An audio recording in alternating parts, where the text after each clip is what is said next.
पूरी जिंदगी आदतों की जंजीरों में बंध जाती है।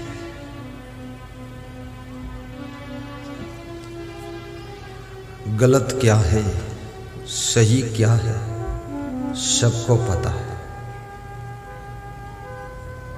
सबको पता है। बुरा क्या है, भला क्या है, सबको मालूम है। उचित क्या है, अनुचित क्या है, सब जानते हैं। लेकिन फिर भी ये मन अनुचित सोचता है और ये हाथ अनुचित कर देते हैं, ये पैर अनुचित पथ पर चल देते हैं, ये कान अनुचित शब्दों को सुनते हैं और ये जिह्वा अनुचित बात को बोलती है और ये आंखें अनुचित दृश्य को देख लेती हैं। सब जानते हैं अनुचित क्या है, उचित क्या है, लेकिन फिर भी अनुचित में फंस जाते हैं। क्यों? आदत बन गई है।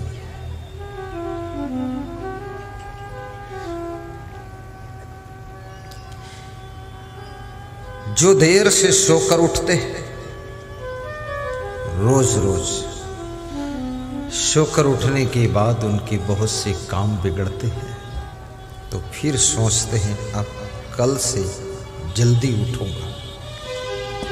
फिर शाम को सोते हैं और सवेरे फिर देर तक सोते रहते हैं। आदत आदत आदत, शरीर की आदत और मन की आदत। ध्यान देना इस पर।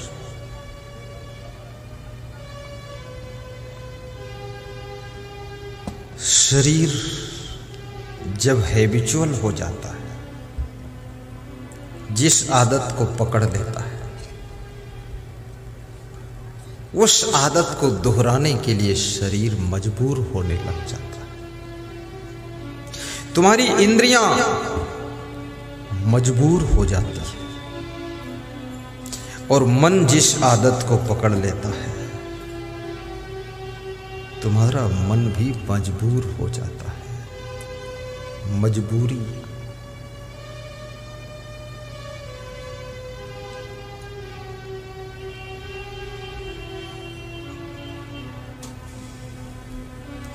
तो कबीर से पूछा है किसी भक्त ने,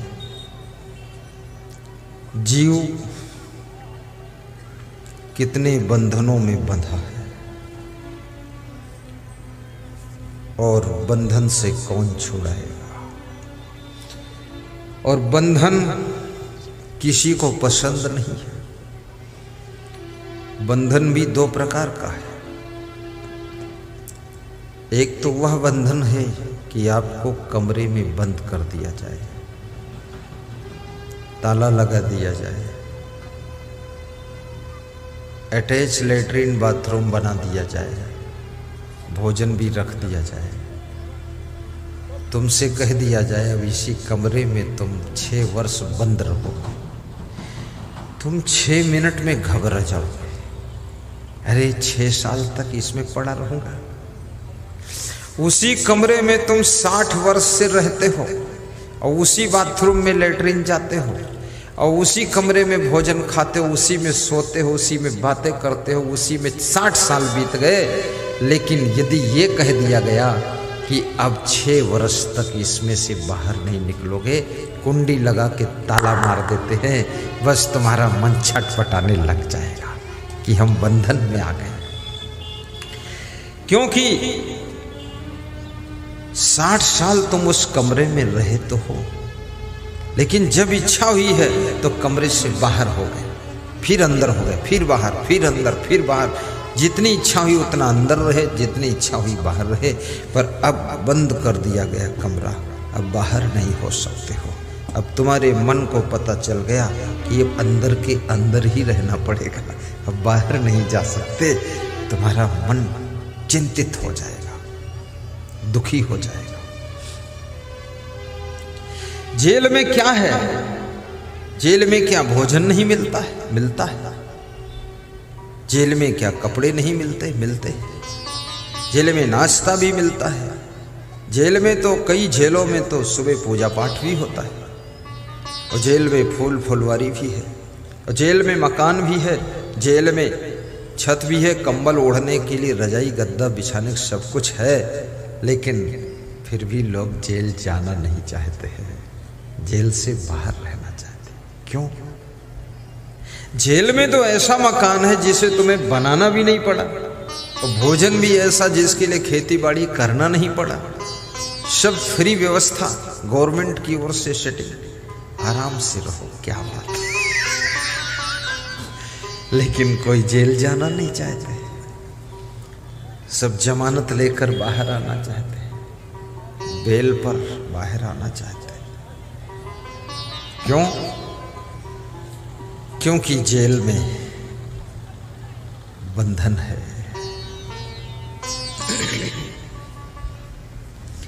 जेल बंधन है।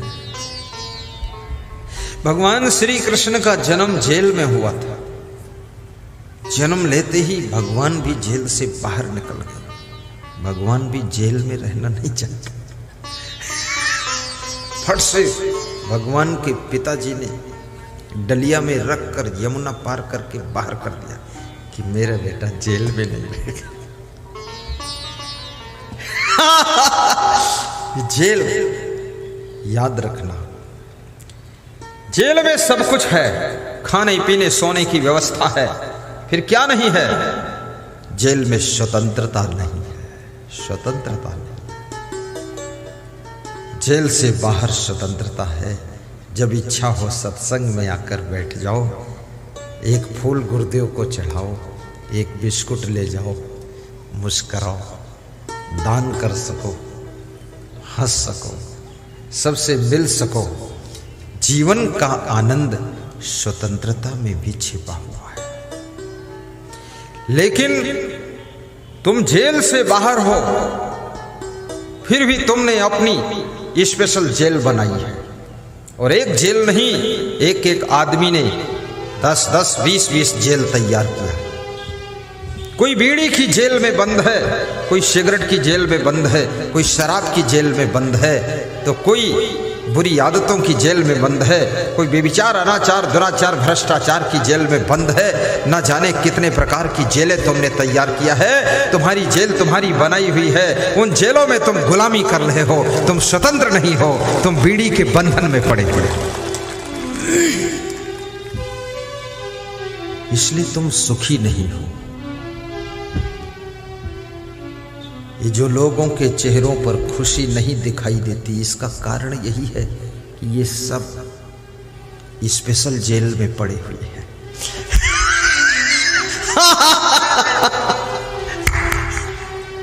बहुत बड़ी माया मोह की जेल है।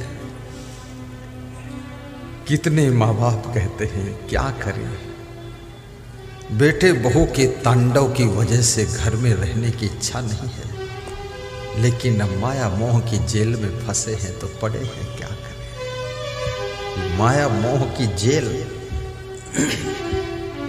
आदतों की जेल। और जितना अधिक तुम अपने को आदतों से मुक्त करते चले जाओगे, उतना तुम जेल से छुटकारा पाते चले जाओगे। ये साधु क्यों सुखी है क्या इसके पास? साधु के पास कुछ नहीं, कमंडल है तो कमंडल का ढक्कन गायब हो गया इसका, फिर भी ये सुखी है।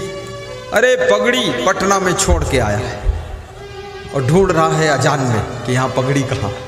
इतना तो उसका दिमाग गड़बड़ा गया है। फिर भी सुखी है। क्यों? क्योंकि साधु किसी आदत की जेल में बंद नहीं है, पराधीनता की जेल में बंद नहीं है। साधु माया मोह की जेल की हथकड़ी बेड़ी को तोड़ चुका है, इसलिए साधु का जीवन सुखी है, उसके मुखमंडल पर खुशी है।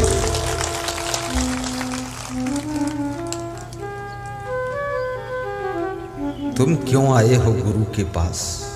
इसीलिए आए हो कि हे गुरुदेव, कुछ मेरी भी हथकड़ी बेड़ी काट दो आप। तो मुझे हंसी आती है, हथकड़ी बेड़ी तुमने ही स्पेशल तैयार करके अपने को बांधा है, हमसे कटवाने आए। मैं एक हाथ बड़ी बेड़ी काट दूंगा, तुम दूसरी तैयार करके बांध लोगे तो मैं क्या करूंगा? क्योंकि तुम नए नए बंधन बनाने में कलाकार हो। गुरु कहां तक काटेगा बंधन? हम बीड़ी छुड़ाते हैं तो तुम सिगरेट के बंधन में पड़ जाते हो। हम सिगरेट छुड़ा पाते हैं तो तुम शराब की जेल में फंस जाते हैं। एक पत्नी शादी किया था, 4 और पत्नी है डुप्लीकेट कहीं से, उसमें भी फंसे हुए हो। एक जेल तो झेल नहीं पा रहे हो, 4 जेलें और बनाया।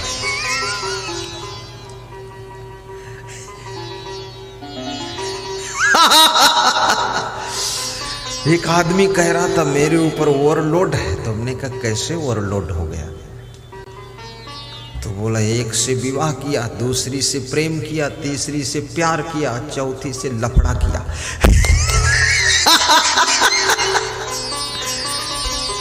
तो 3 विरोध में है,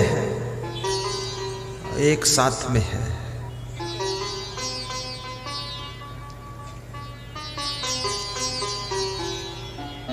व्यभिचार की जेल में भी मत फंसो। व्यभिचार एक कारागृह है।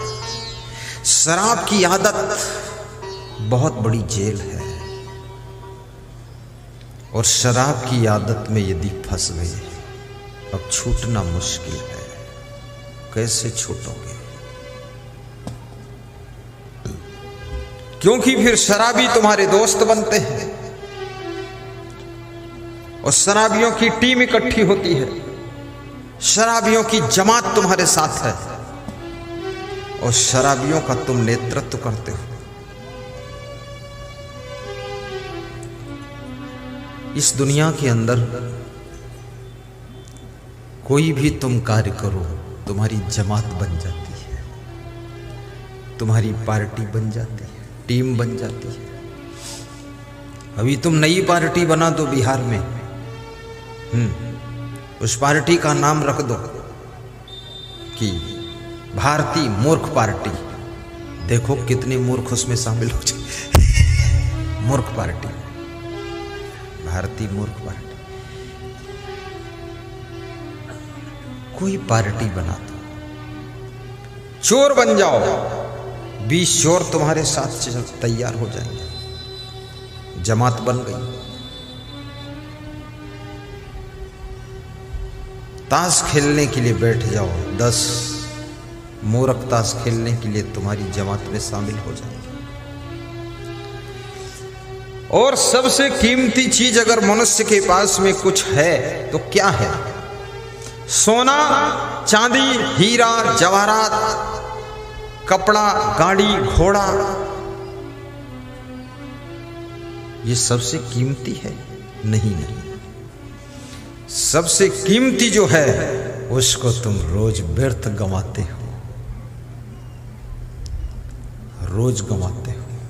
सबसे कीमती और सबसे जरूरी और सबसे अमूल्य चीज यदि कोई तुम्हारे पास में है तो वो टाइम है, वो समय है, वक्त है, अवसर है, चांस है। उसको तुम खोते चले जाते हो। कहीं ताश खेलने में समय खोते हो, कहीं शराब के नशे में समय खोते हो, कहीं दुष्टों की संगत में समय खोते हो, कहीं आलस्य में समय खोते हो, कहीं ज्यादा सोने में समय खोते हो और कहीं ज्यादा देर नहाने में समय खोते हो। समय तुम्हारा खो जाता है, 24 घंटे गुजर जाते हैं और तुम जहां के तहां खड़े रह जाते हो।